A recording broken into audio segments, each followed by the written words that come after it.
Blazer Wanda. aujourd'hui aussi, Allô? c'est un autre jour. Oui. Bite sheri.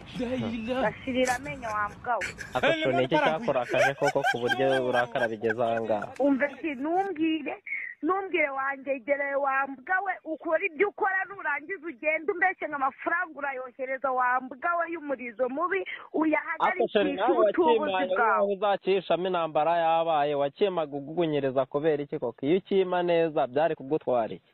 Iyo nyigugubirije si cyanjye Akoshere nawe rwose ntukajya urakazwa n'ubusa dore ahubwo kanzi nayengeze ngo nzu nyongeze dore nubwo nawe kazana ikigarishishe wa mbwa uzana iki nkubwire. Akoshere nawe wirakazwa n'ubusa dore n'iki ega shere nawe urabiryoshya reka nubwo uba wigira uko nguko nazi ntuye nawe iyo mboro y'igice nayikata noneho nkayimaraho yose. Akoshere basi amafaranga yanjye mba nakwiye ku gashino k'inkuba ntuzigere unamenyera wanjye nayimbwa we. Sheri nose ubwongo bwe koko tubigenza gute?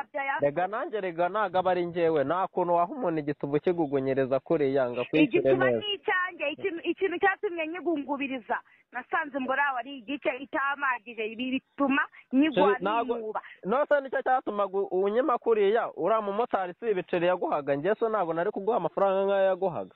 Nimba arafite imboro ndende imagije ayimera ku gihe ntumbwire wa mbwa we. Nubwo ari igiti cyanjye ni ibiceri byanjye naguhaga wari kuma neza bikagira inzara niyo mpamvu rero nanjye amafaranga nayafungishije. Akoshere nawe rwose amafaranga yanjye mba nabonye nyavunikiye kugira ngo nandaraze nange igituba cyanjye. Oya buriya wabonye ugira ngo nakorongoranye muhugira ngo buriya sinari kukwishyura ariko buriya ureka nkubwire. Umbwira iki? Wakagombye gushyiramo imiyaga ukakima neza nkakwishyura yose hamwe hanyuma twarangiza tukinezeza nyine tu. Ubutubuzi bwawe wigeze umutubuzi ngewe nguhereza igituba cyanjye nishimye nujya umbeshya ngo wahise amafaranga yanjye uyahagarike. Kiriya gituba ntabwo wakimaye wishimye kuko iyo uza kuba wishimye wari kukima ukananyarira ariko urama igituba ntunyarire. Nimunyarire sewe nari kunyara utanyaje wa matiwe. Sheri nawe rwose nyine ntukajya urakazwa n'ubusa dore buriya imbona yawe yanze kugeramo ngo nari kunyara ninyajije. Ako sheri wumva nyine bimeze nko kurya pome ariko nyine nawe dore ndaza basi uyu munsi dore unyongereye sibyo?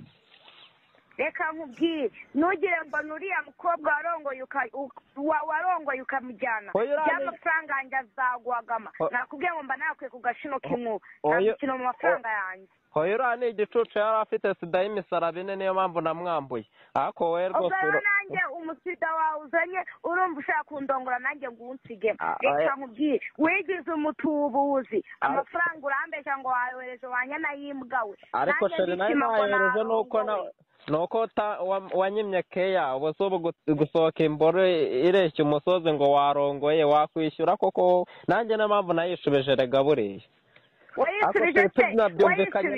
Tunabyumvikanye na neza nta nayagusubiza ariko buriya sheri ntacyo numvikana nawe ukavugane ntacyo nyine ngusubiza yawe sibyo se? Umva nta kintu mvugana nawe n'ubundi ukurinze ibishyimbo abakurinze imisuzi jyana umushyuko wagufashe cyagiye uzongera ugufate.